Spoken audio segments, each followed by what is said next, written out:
Bueno, este es el tema de hoy, páncreas endocrino,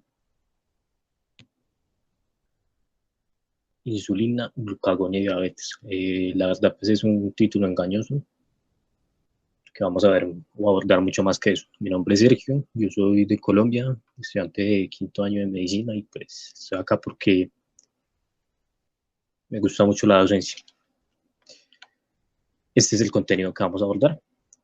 La primera parte pues va a ser más fisiológica, tiene que ver con la fisiología normal, y al final la parte más larga para diabetes mellitus e hipoglicemia no diabéticos.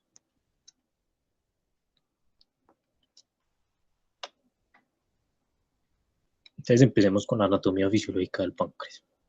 Entonces el páncreas es un órgano abdominal, retroperitoneal. Recuerden que el peritoneo es una membrana que cubre la mayoría de los órganos abdominales. Pero para este caso, el páncreas no se recubre del peritoneo. Por eso decimos que es retroperitoneal, es decir, que está detrás del peritoneo. Y aquí vemos una imagen, esta imagen está al revés. Imagínense esta parte para el lado de allá. Sí, no sé por qué no me fijé en eso. Entonces el páncreas tiene pues, como unas partes muy bien definidas. Un cuerpo, una cabeza y una cola. Listo. Entonces supongamos que nosotros vamos a hacer un pequeño corte del páncreas y lo vamos a ver a un microscopio. Esquemáticamente se vería así. Entonces vamos a diferenciar como dos tipos de células. Las células que se encuentran externamente se llaman los acinos pancreáticos y es lo que corresponde al páncreas exocrino. O sea, exo con X. Este no nos incumbe el día de hoy porque el páncreas exocrino lo verán, tiene funciones gastrointestinales, digestivas. Lo que nos interesa son las celulitas que hay aquí en la parte interna, que es el páncreas endocrino. Este conjunto de células se llaman, o tienen por nombre islotes de Langerhans, pues en honor a quien los descubrió. Estos islotes de Langerhans, a su vez, se dividen en tres subtipos de células: células delta, células alfa y células beta.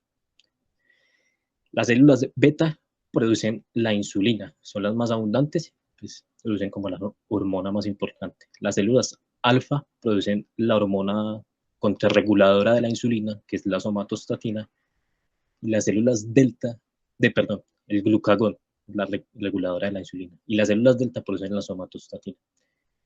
Hay otro tipo de células que producen algo llamado el polipeptido pancreático, pero la verdad pues, su función es muy clara y por eso no lo estudiamos. Entonces vamos a ver una por una cada una de esas hormonas. Entonces, la insulina. La insulina es una hormona peptídica, es decir, que está compuesta de aminoácidos. Pues tal vez muchos no hayan visto la parte de biología molecular, pero las hormonas tienen como ciertos grados de maduración. Las hormonas y las proteínas tienen cierto grado de maduración.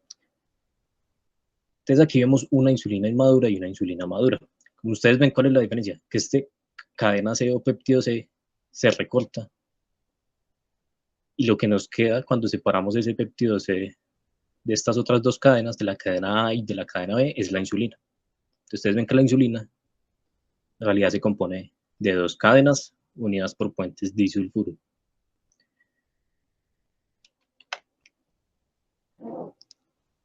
Entonces, ¿qué pasa con la insulina?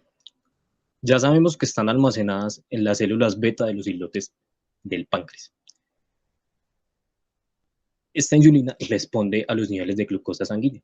Después de que usted consume un alimento rico en glucosa, esta glucosa, después de hacer digestión y después de ser absorbida, va a terminar en su torrente sanguíneo. Estas células beta-pancreáticas tienen un tipo de receptores especiales que detectan esa glucosa, que se llaman GLUT. Siempre que ustedes vean la palabra GLUT, hace referencia a receptores de glucosa. Receptores y transportadores de glucosa. Esa glucosa ingresa por acá. Pasa por una serie de reacciones bioquímicas hasta convertirse en ATP. El adenosintrifosfato, ustedes saben que es como nuestro sustrato energético. O sea, al fin último del metabolismo es producir ATP para que la célula y la maquinaria celular funcionen. Este ATP produce el cierre de un canal de potasio, hace que la célula se despolarice y genera la apertura de unos canales de calcio. Si no entendió esta parte, no se preocupe, que es lo que yo necesito que entienda. Que por estos mecanismos se permite la entrada de calcio a ese islote.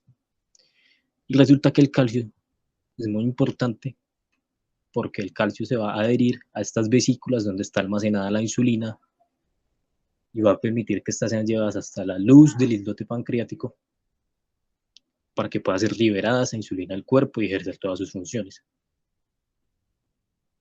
Entonces, más o menos, esa parte espero que esté clara. No importa si no entiende, porque la verdad, pues, en solo este cuadrito se recogen conceptos de bioquímica y de biología molecular y pues de la propia fisiología. Lo que les quede más o menos claro es. La insulina va a llegar a receptores en diferentes partes del cuerpo, principalmente al músculo, a los adipocitos, o sea, a las células que almacenan grasa, y al hígado. Entonces, allí, ¿qué hace la insulina? Se une a su receptor. Es un receptor con una estructura molecular muy compleja, no vamos a hablar mucho en eso. Entonces, ¿qué la insulina que provoca? Provoca que al interior de la célula se generen una serie de cambios, de transformaciones, de mecanismos biológicos que permiten que el transportador de glucosa, que generalmente está interno, suba hasta la membrana de la célula para que pueda recibir esa glucosa. Es decir, para que la glucosa que está en la sangre pueda entrar a ese tejido, ya sea el músculo, el hígado o los adipocitos. Esa es como la principal función de la insulina, además de muchas otras. La insulina actúa en la síntesis de proteínas, actúa en la síntesis de grasas, actúa en la síntesis de glucógeno y en el crecimiento y expresión de genes. En realidad es una hormona muy compleja. ¿Y qué efectos tiene la insulina sobre el metabolismo de los carbohidratos o hidratos de carbono?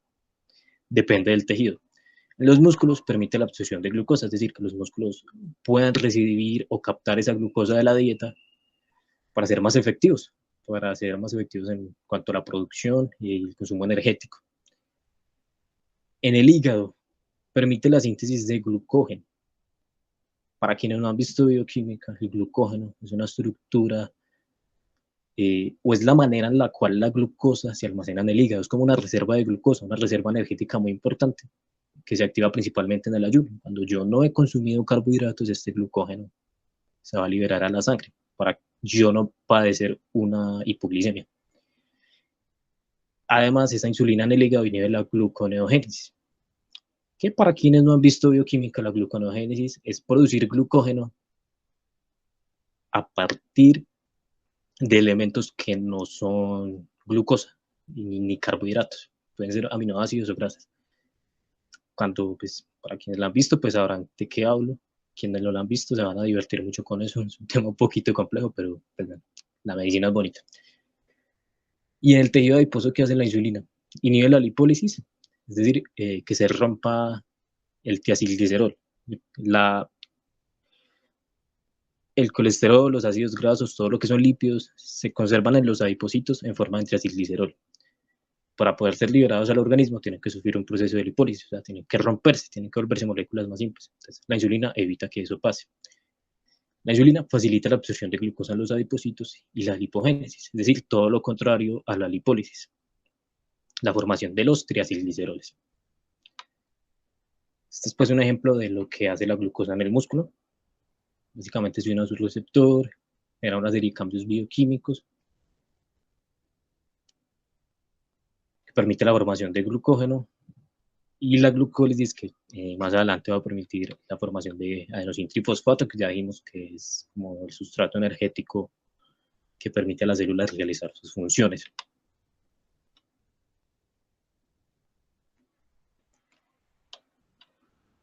Qué pena, se me ha bloqueado un poco.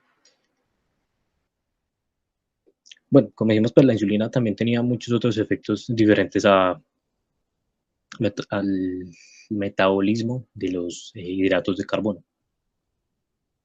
Entonces, La insulina actúa en conjunto con la hormona del crecimiento y actúa como un factor de crecimiento. Entonces la insulina también permite la formación de nuevos tejidos, permite la proliferación y la división celular. Qué pena, escucharon eso, barrios un poquito bullosos. Bueno, ¿qué tenemos que entender de la insulina? Que la insulina tiene como dos fases de excreción. Cuando yo inmediatamente consumo un alimento, hay un pico de secreción de insulina y posterior a esto hay una secreción más mantenida durante el tiempo.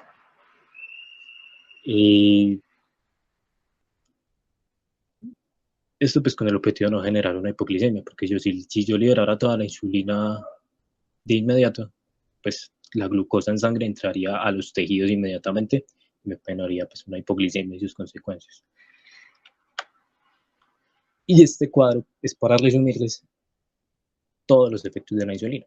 Entonces, el tejido adiposo permite la entrada de glucosa, la entrada de ácidos grasos y pues la formación de triacilgliceroles. En el hígado permite la formación de glucógeno. Y en el músculo permite la entrada de glucosa, la entrada de aminoácidos. Y pues aquí está resumido. Reduce todos estos nutrientes en la sangre. Entonces, por eso es que la insulina se dice que es como la hormona de la abundancia, es la hormona que permite que el cuerpo pueda establecer una reserva energética. Ahora, ¿qué pasaría si a nosotros nos estirpan el páncreas? Pues tendríamos una gran cantidad de glucosa en sangre y una gran cantidad de ácidos grasos libres en sangre. Entonces, por eso, pues, mira que es un órgano muy importante. Listo, ya vimos la insulina, ahora vamos a ver la hormona contrarreguladora, la hormona especular, la hormona que es totalmente contraria a la insulina, que es el glucagón. Básicamente, ¿qué hace el glucagón? Todo lo contrario. Permite la lipólisis, es decir, la liberación de ácidos grasos desde el tejido adiposo. Permite la gluconeogénesis y la liberación de ácidos de glucosa desde el hígado hacia la sangre. ¿Por qué? Porque el glucagón se activa en estadios de ayuno. ¿Sí? Cuando yo llevo cierta cantidad de horas sin consumir carbohidratos, y entonces como mecanismo de defensa el glucagón dice, no, liberemos esas reservas de glucosa que yo tengo en el hígado para que no me dé una hipoglicemia.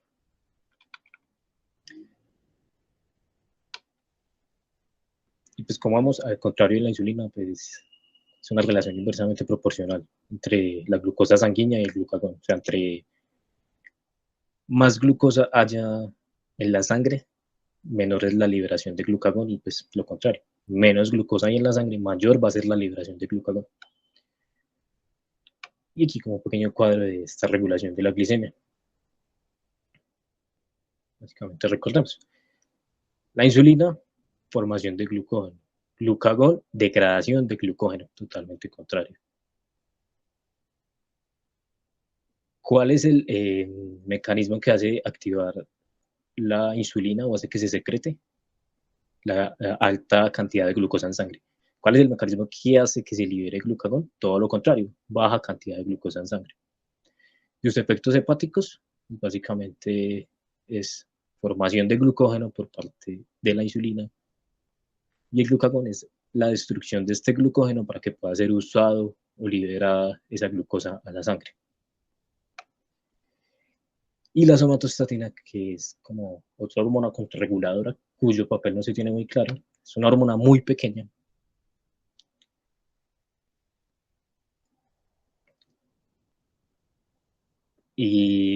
Pero a pesar de ser tan pequeña, es como muy activa a nivel de, pues a nivel metabólico es muy activo.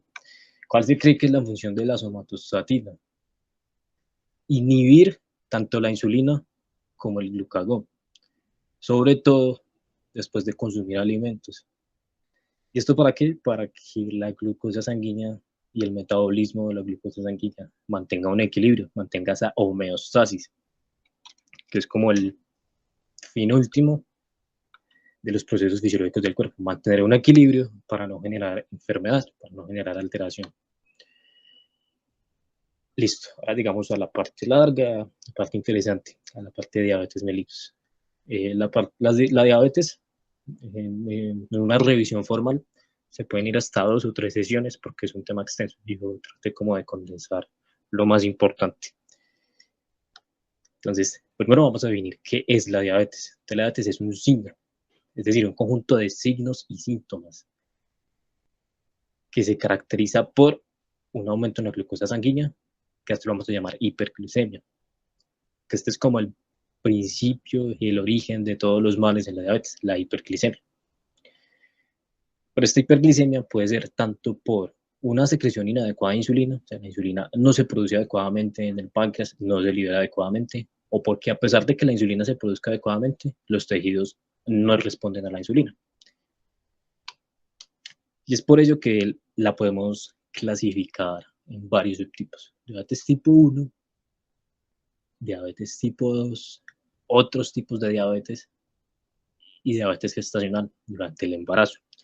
En fines prácticos, el día de hoy solo vamos a revisar diabetes tipo 1 y diabetes tipo 2. ¿Qué diferencias hay entre la diabetes mellitus tipo 1 y la diabetes mellitus tipo 2? Entonces, la tipo 1 generalmente se diagnostica en la infancia y o adolescencia. La diabetes tipo 2 generalmente se diagnostica en personas adultas, generalmente mayores de 40 años. La diabetes mellitus tipo 1 generalmente son personas con bajo peso. La diabetes mellitus tipo 2 está muy relacionada con el sobrepeso y sobre todo con la obesidad. La diabetes mellitus tipo 1 tiene un inicio muy brusco. La diabetes mellitus tipo 2 es una enfermedad silente que no tiene síntomas, es muy difícil diagnosticarla como ojo clínico. La diabetes mellitus tipo 1, el único tratamiento que yo tengo disponible es la insulina. Por eso es que la diabetes mellitus tipo 1 también es llamada insulino dependiente. La diabetes mellitus tipo 2 sí tiene como un tratamiento mucho más complejo que ahora lo hablamos bien. Tendencia a la cetosis, esto se lo explico bien ahora. Solo tengan en cuenta que la diabetes mellitus tipo 1 hay tendencia a la cetosis y la diabetes mellitus tipo 2 no. La diabetes mellitus tipo 1 tiene una gran carga hereditaria y genética. La diabetes mellitus tipo 2 no está muy bien definida esa carga genética. Lo que sí sabemos es que, sobre todo en gemelos idénticos, es posible que los dos, si yo tengo una pareja de gemelos, es posible que los dos sufran diabetes mellitus tipo 2. La diabetes mellitus tipo 1 tiene una explicación fisiopatológica autoinmune, es decir, se generan autoanticuerpos que atacan los islotes de Langerhans o las células beta de los islotes de Langerhans que inhiben esa producción de insulina. La diabetes mellitus tipo 2 no, porque la insulina es normal. Entonces aquí no hay insulinoresistencia. ¿Por qué? Porque lo que no hay es insulina. Aquí sí tenemos insulina, pero lo que hay es insulinoresistencia porque los tejidos que deberían responder a esa insulina, que son el músculo, el hígado y los adipocitos, no responden a esa insulina. Muchos libros, muchos autores proponen como esta fisiopatología, lo llaman el octeto omnidoso de la diabetes. Es básicamente qué es lo que pasa. Un aumento en la secreción de glucagón, una secreción inadecuada de insulina, disminuida, una disminución en el efecto incretina, que con esto no nos vamos a meter hoy. O sea, tengan en cuenta que hay algo llamado incretinas, que son unas hormonas que se producen en el intestino después de que uno consume un alimento y que facilitan la liberación de insulina. Entonces, en la diabetes eso no pasa. Otro factor que contribuye a que no se libere insulina adecuadamente. Lipólisis aumentada, entonces van a haber un exceso de lípidos en sangre. Por eso es que la diabetes tiene tanta relación con la enfermedad cardiovascular. Ustedes saben que el exceso de lípidos en sangre, básicamente lo que forma son una aterosclerosis. Y esos trombitos formados a partir de lípidos son los que nos tapan una arteria coronaria y nos generan infartos, entre otras cosas. El riñón, la función renal se ve muy alterada, pues porque un paciente con alta glucosa en sangre va a empezar a orinar demasiado, va a disminuir la captación de glucosa en los músculos, por eso que los pacientes se van a fatigar más, incluso van a perder masa muscular. Hay una alteración neurológica, pues esta es muy tardía, pues una manifestación muy tardía, pero pues se da una alteración de neurotransmisores y aumento de la producción hepática de glucosa que contribuye a su vez pues, a todo esto contribuye a la hiperglicemia. En realidad no se tiene muy claro por qué esa alta cantidad de glucosa en sangre genera tanto daño a los tejidos. Hay muchas teorías, no se las voy a explicar ahora, pero léanlas. Se cree que es porque, o sea, como que la glucosa se empieza a adherir sobre todos los tejidos y a formar como una especie de cristales, de productos bioquímicos avanzados que el cuerpo no puede metabolizar, que los tejidos no pueden procesar. Y eso me genera daños. Bueno, yo como diagnostico la diabetes. Clínicamente se ha propuesto esto, las 4P de la diabetes. Polidipsia, el paciente mantiene con sed, el paciente mantiene con ganas de tomar líquido, tomar agua. Poliuria, el paciente orina demasiada frecuencia y en demasiada cantidad. Pérdida de peso y polifagia, el paciente come mucho, tiene una extrema necesidad de consumir alimentos a toda hora. Esta pérdida de peso, tengamos cuidado porque solo aplica para la diabetes mellitus tipo 1. Ahora, ¿cuál es mi mensaje? Hasta un paciente no le va a consultar por esto, porque estos signos son muy tardíos, muy inespecíficos. Entonces, esto dejémoslo como veremos. O sea, esto siempre se les van a preguntar. Diga cuáles son las 4P de la diabetes mellitus o los signos y síntomas cardinales de la diabetes, pero pues en la vida práctica no sirve de mucho. ¿Qué es lo que nos sirve? Los criterios paraclínicos. Entonces tenemos varios. Primero la hemoglobina glicosilada. Ustedes saben que la hemoglobina es una proteína que está en los glóbulos rojos. Que ustedes saben que los glóbulos rojos pues, son las principales células de la sangre. Y que la principal función de la hemoglobina es transportar oxígeno. Hay un porcentaje de esa hemoglobina que se une o que se especifica que tiene afinidad con la glucosa. Y a eso lo vamos a llamar hemoglobina glucosilada. Lo normal es que esté por debajo de este porcentaje. Si yo encuentro un paciente con una hemoglobina glicosilada mayor a 6.5%, empiezo a sospechar la diabetes. Además, esta hemoglobina glicosilada es muy importante en el seguimiento de los pacientes con diabetes. ¿Por qué? Porque indirectamente es un signo de cómo ha estado el metabolismo de la glucosa de ese paciente en los últimos 3 meses. Listo. ¿Cuál es el segundo paraclínico? La glicemia en ayunas. Si es un examen sanguíneo, te sacan sangre arterial. Y lo ideal es que esté por debajo de esta cifra, 126 miligramos de decilitro. Recordemos que el ayuno tiene que ser de por lo menos 8 horas.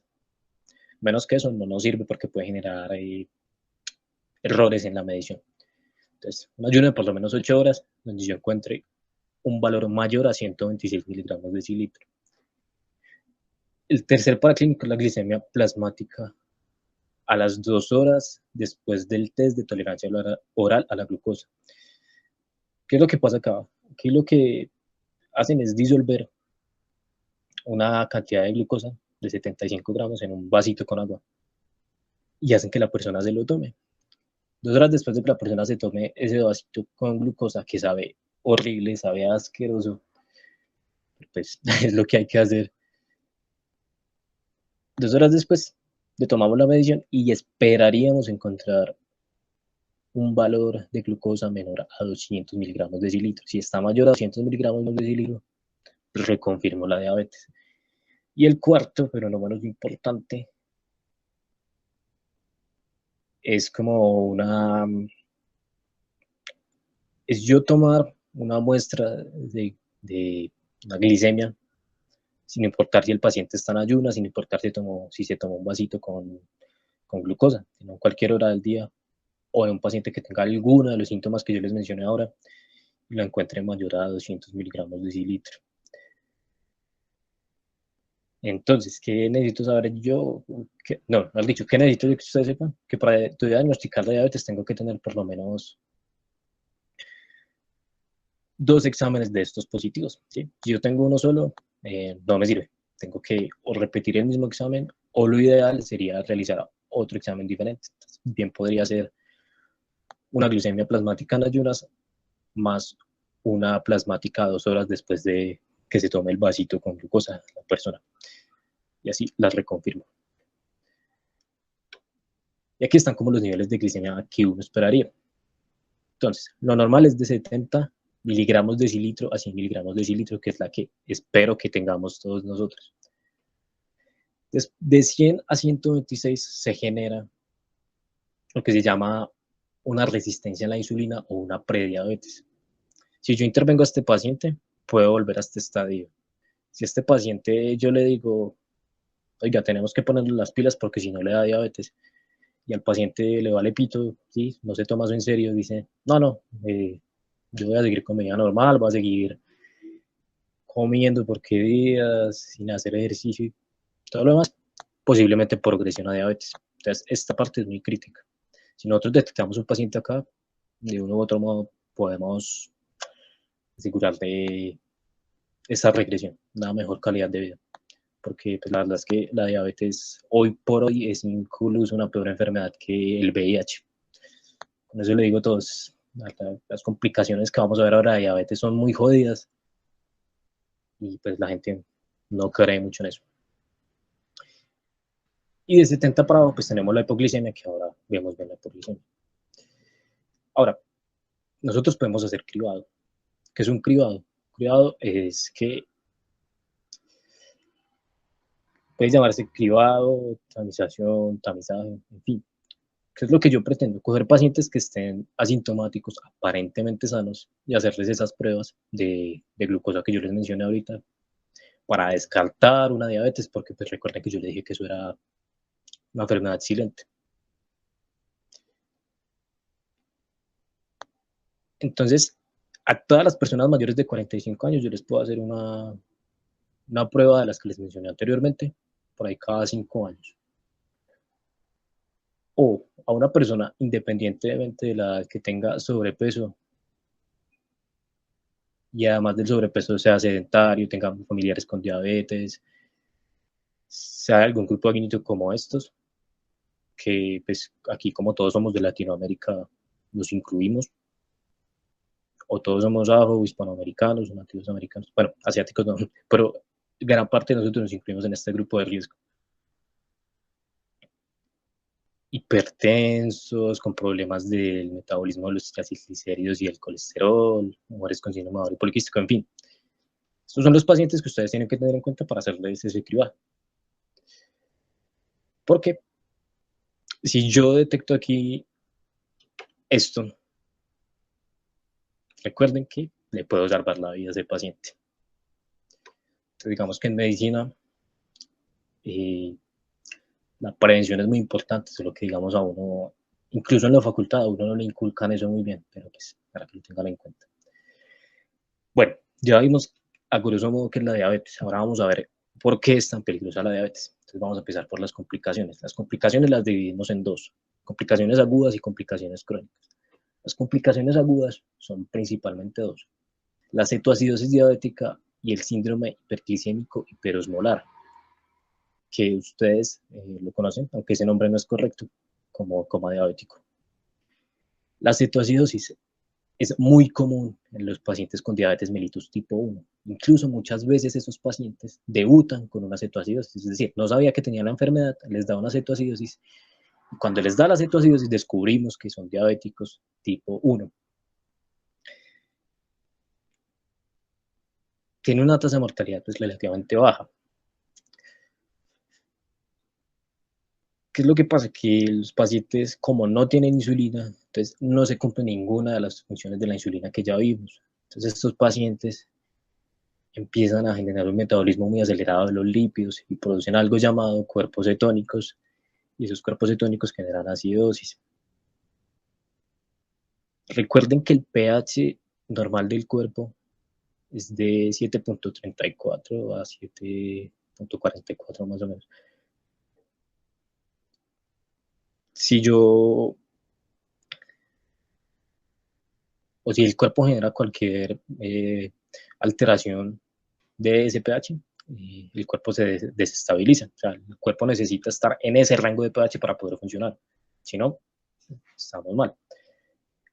Entonces, en esto no me voy a meter porque la fisiopatología es muy complicada, pero sepan que existe y ya, ténganlo en cuenta. Si quieren una revisión de, o sea, uno podría hacer una revisión incluso solo de las complicaciones. Si la quiero, la podemos hacer, pero pues tendrían que leer bastante.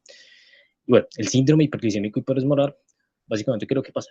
Que se acumula tanta cantidad de glucosa en el cuerpo que esa glucosa empieza a generar daños, a hacer dañitos. Recuerden que aún no sabemos por qué, pero se empieza a hacer. Y esos daños pueden llevar incluso a un coma. Entonces, básicamente aquí lo que hay es una deshidratación. Entonces, un paciente deshidratado, confuso, yo tengo que corregir esa deshidratación. Entonces, bueno, eso es lo único que necesito que quede claro, que los aprendan, que sepan que existen y que los aprendan más o menos a diferenciar. Y pues tener en cuenta que este síndrome hiperglicémico hiperosmolar, a diferencia de la cetoacidosis, es más común en la diabetes mellitus tipo 2. Y generalmente son pacientes desjuiciados con el tratamiento, ¿sí? Pacientes que comieron mucho carbohidrato, se les olvidó la insulina.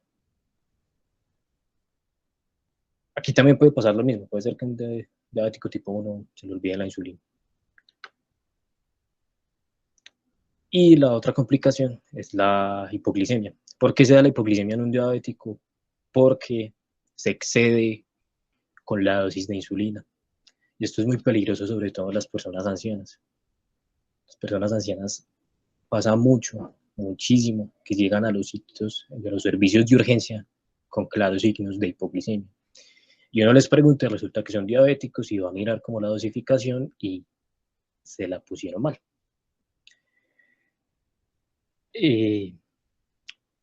Ahorita vemos la hipoglicemia bien. Sepan que existen varios niveles de gravedad de acuerdo al nivel de glicemia. Entre 70 y 54 es muy manejable, por debajo de 54 miligramos de cilitro es muy peligroso. Hay mayor resistencia a la hiperglicemia que a la hipoglicemia. La hipoglicemia es muy peligrosa. Entonces, estos pacientes, si uno no los trata bien, un paciente hipoglicémico que uno no trate bien y esté en un estadio severo, se le puede ir, se le puede morir facilito.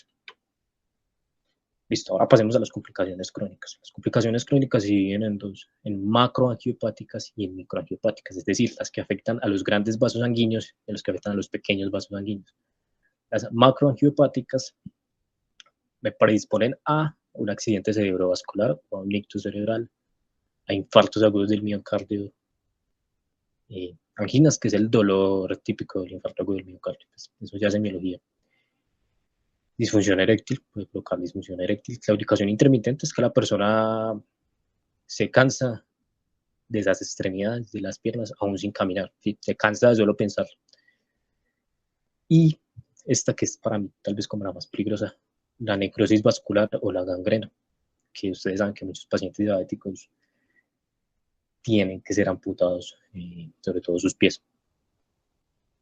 Y las microangiopáticas que tenemos, la retinopatía, ¿sí? Por eso es que un paciente diabético puede terminar ciego. Entonces, pues es como la principal causa de ceguera irreversible en el mundo, es un paciente diabético maltratado. Pueden haber taquicardia, alteraciones cardíacas, alteraciones en el riñón, una neuropatía, un daño renal imprescindible. Pueden generar estreñimiento, diarrea, pueden generar incontinencia urinaria.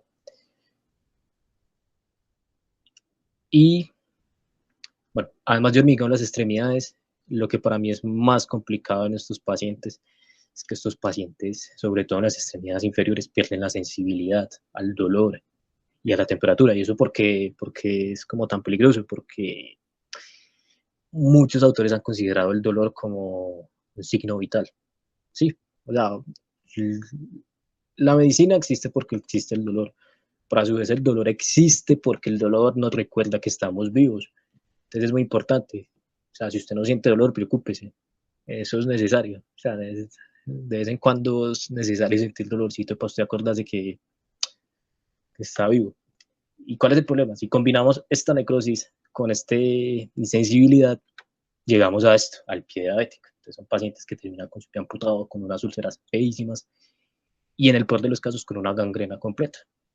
Que si no se amputa, este paciente le da una sepsis, o sea, una infección en todo el cuerpo y se nos va facilito.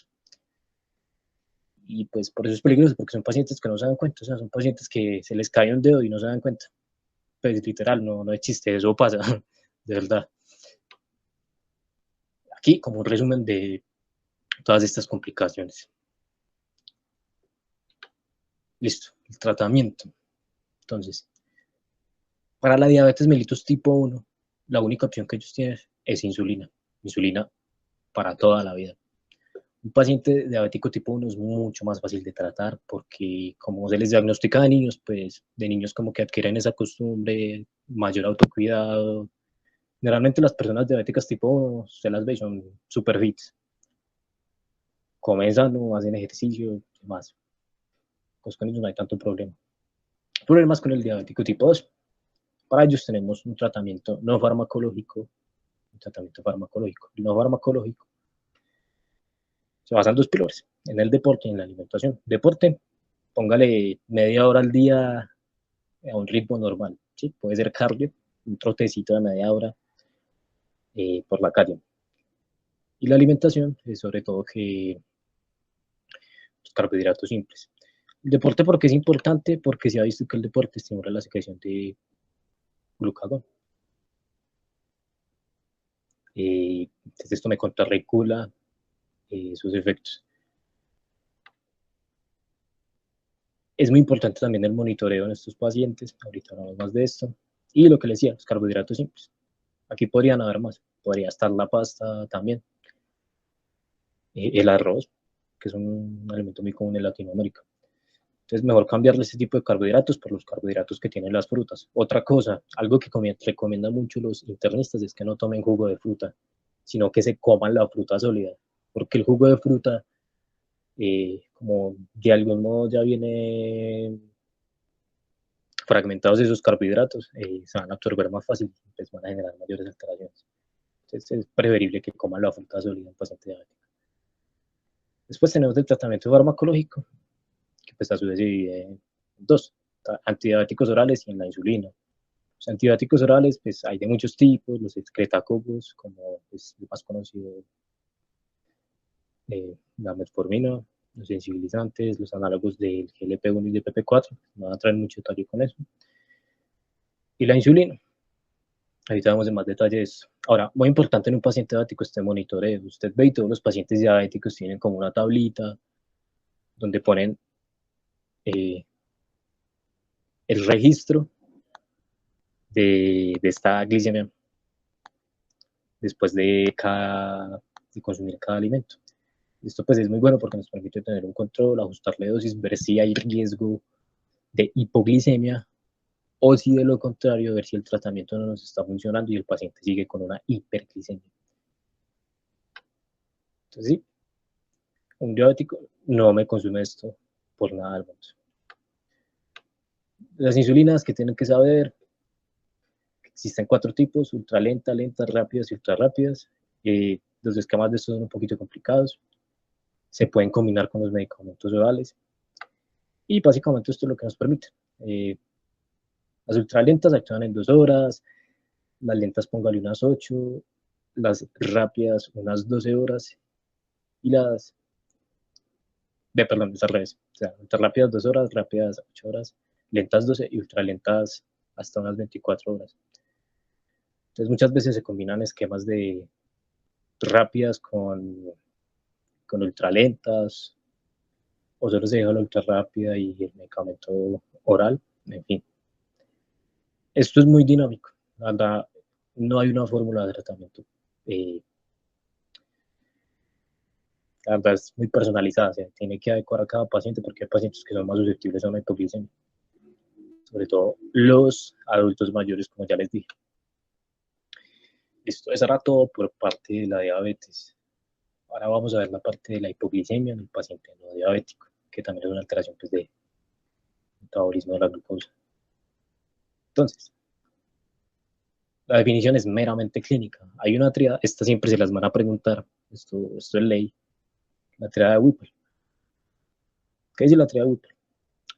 Que un paciente con manifestaciones clínicas de hipoglicemia, que ya las vemos, que si yo le tomo una glicemia, demuestre que está por debajo de 70 miligramos de decilitro, y que además después de yo tratarlo, mejora estos síntomas, es una hipoglicemia hasta que se demuestre lo contrario. ¿Cuáles son los signos y síntomas de la hipoglicemia? Son demasiados. Después de los pacientes nerviosos, ansiosos, inestables, con sudoración, con escalofríos, con alteraciones en su estado de ánimo, con taquicardia, con mareos, incluso pueden llegar hasta perder la conciencia, con visión borrosa, con hormigueo, con dolores de cabeza, en fin, incluso pueden llegar hasta convulsionar.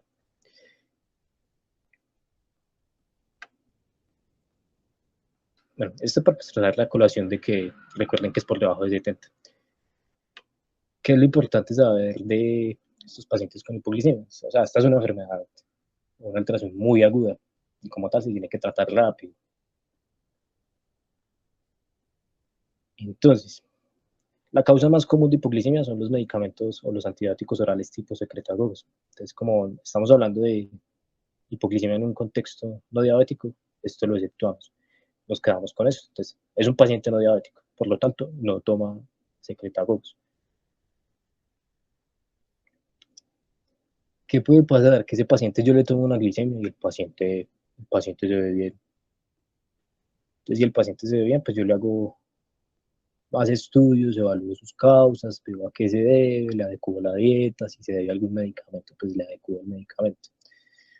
Si el paciente de verdad tiene síntomas, yo ya paso a hablar todas estas posibles causas.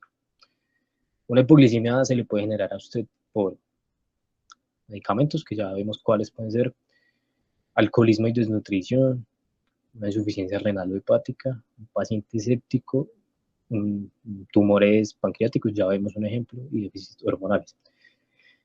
Con lo que más cuidado hay que tener es con los medicamentos y con el alcoholismo, es como lo más común. ¿Qué antibióticos me pueden generar hipoglicemias? Como ustedes ven, son muchos de uso común.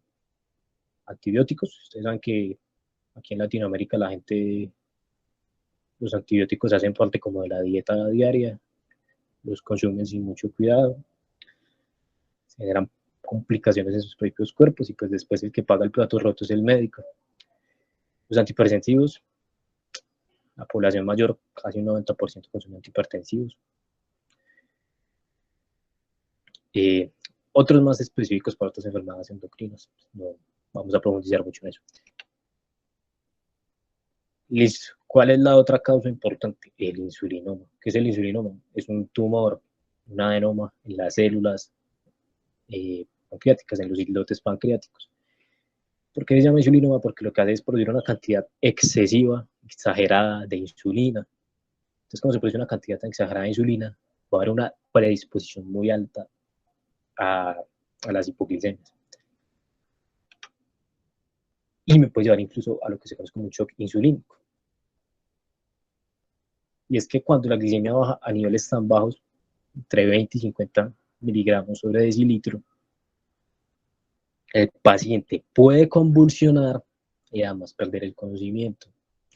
Y si no lo trato a tiempo, también se nos va facilito. Eh, Básicamente, lo que yo tengo que hacer es administrarle glucosa de inmediato. La recuperación suele ser buena, suele ser satisfactoria, suele ser casi que inmediata.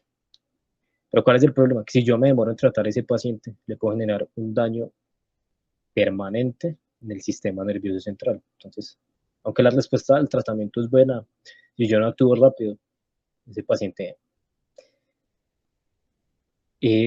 o se nos muere en cuerpo y alma o solo se nos muere en alma, porque la verdad un paciente con un daño neurológico irreversible o con una muerte encefálica, éticamente es un paciente muy complicado. ¿Sí? Pues, ustedes saben que los pacientes con muertes encefálicas son como los candidatos a donar órganos. Pues es triste ver, digamos, una persona joven en esas condiciones. Entonces, digamos, suponga que a usted le llega un paciente con shock insulínico y usted no actúa rápido y le pasa eso. Como difícil vivir el resto de sus días con eso. Listo. Yo como trato una hipoglicemia depende de si el paciente está consciente o inconsciente. Entonces, yo ya sé que el paciente tiene hipoglicemia porque le medí y está menor de 70. Si el paciente es inconsciente, le administro glucagón y después le vuelvo a calcular esos niveles de glicemia. Si el paciente está consciente, pero pues tiene los síntomas descritos anteriormente, yo le voy a dar glucosa y vuelvo a tomar la muestra. Si no responde a esa glucosa inicial, le sigo con la glucosa. Realmente los pacientes conscientes se pueden tratar como con los carbohidratos de la casa. ¿Sí? Ahí sí se le puede dar el agua con azúcar, que se coma una fruta rica en carbohidratos, como por ejemplo un banano, una pera. Sí, esa parte. La verdad, la hipoglicemia a mí me parece como un misterio a veces, porque, digamos, hay algo llamado hipoglicemia refractaria. Son pacientes que después de consumir un alimento, o sea, después de consumir un alimento que es lo normal, que a ti se te suba la glucosa en sangre. Estos pacientes con hipoglicemia refractaria se les baja, o sea, les pasa todo lo contrario. Entonces, son muy predispuestos a una hipoglicemia severa. Tienen que tener mucho cuidado con la dieta. Listo, muchachos, eso era todo lo que yo tenía para el día de hoy. La verdad, pues fue muy somero, muy por encima. Si alguno acá ya está en un nivel avanzado y le pareció como muy pobre, me disculpará. Pues, se hizo con ese objetivo de que ustedes entendieran, pues porque presupuse que muchos acá no están como apenas empezando. Está la bibliografía, Gayton, la patología humana de Robbins y el manual CTO. Les recomiendo sobre todo que se lean estos dos. El manual CTO es para cuando uno ya ha leído el tema, ya lo ha estudiado, ya lo ha como analizado de otras fuentes y quiere repasar. Porque estos libros son como para uno repasar antes de presentar las pruebas de ingreso a residencia. Y si quieren también lean un libro de medicina interna, cualquiera que escojan. El Harrison está muy bien, en Cecil también. Entonces, no importa. Muchas gracias a ustedes.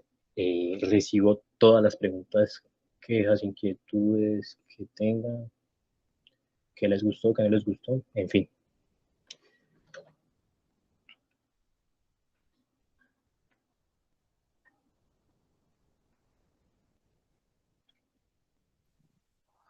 Muy buena la presentación, muy buena. Listo, algo que Literal abordaste les todo. haya gustado. Si tienen alguna pregunta, pues la pueden hacer, no hay problema.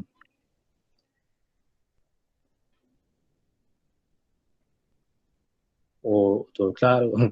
Podemos hacer un quiz sorpresa, no mentiras. Pero espero que les haya quedado claro. Y bueno, uno diferente a vos, a José, que me diga las diferencias puntuales entre la diabetes mellitus tipo 1 y la diabetes mellitus tipo 2.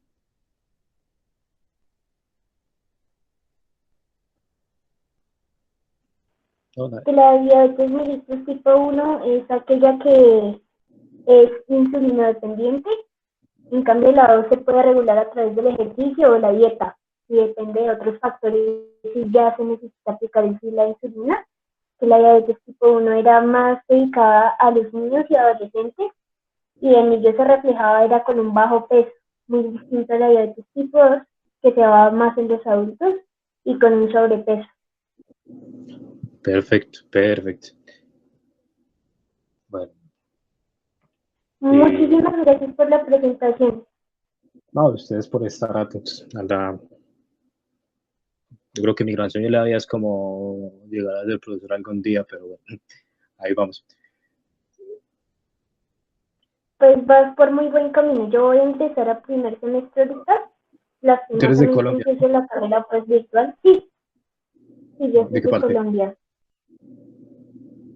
de Bogotá, Bogotá, ya. hacia la Nacional. Ah, súper, Uh-huh. súper, súper. Sí, sí, señor. Mejores universidades. Yo soy de la Caldas, también muy buena propuesta. Ahí como cada quien se labra su camino. Exactamente, no, pero pues sí explicas bastante bien. Si te vas a dedicar a la educación, vas por súper buen camino. Listo, gracias. Bueno, voy a hacer otra pregunta y prohibido para Adriana responder a eso. Tiene que ser otra persona. Diferencias entre la cetoacidosis diabética y el síndrome hiperglicémico hiperosmolar. Muy puntual, nada de fisiopatología y eso, como lo más puntual.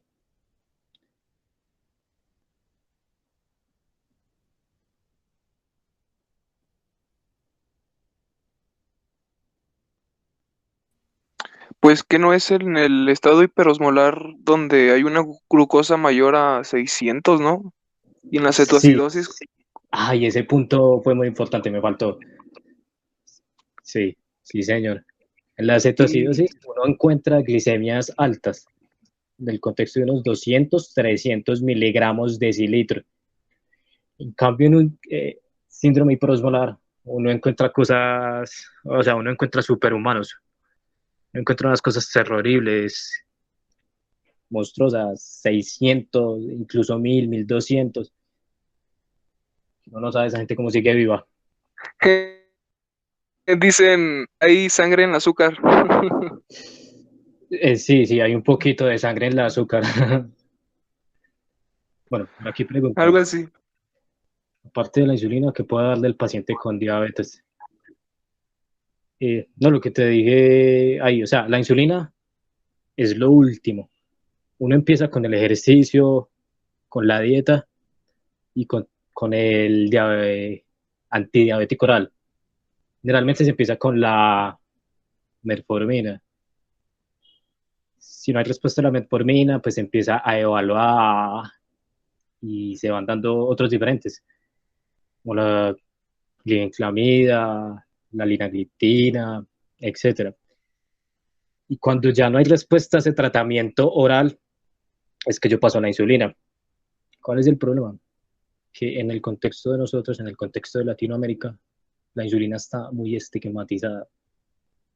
Entonces ustedes saben que hay muchísima gente, ¿sí? Desde la Patagonia hasta el norte de México, que dice que la insulina da ceguera. ¿Y qué es lo que pasa? ¿Por qué se extendió tanto ese mito? Porque son pacientes que se rehúsan a usar la insulina y cuando la empiezan a usar es porque ya están muy mal. Y posiblemente el daño o la retinopatía es irreversible. Y entonces empiezan a usar la insulina y en unos mesecitos se quedan ciegos. Pero no es por la insulina, sino porque eso con o sin insulina igualmente iba a pasar. Y listo, muchachos. Si tienen alguna otra pregunta o inquietud, No, recuerden que no, esto, señor, muchas gracias. Buen día. cuéntame.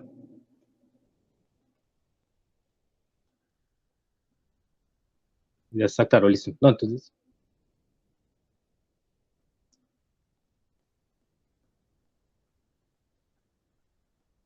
recuerden, recordemos que esto queda grabado.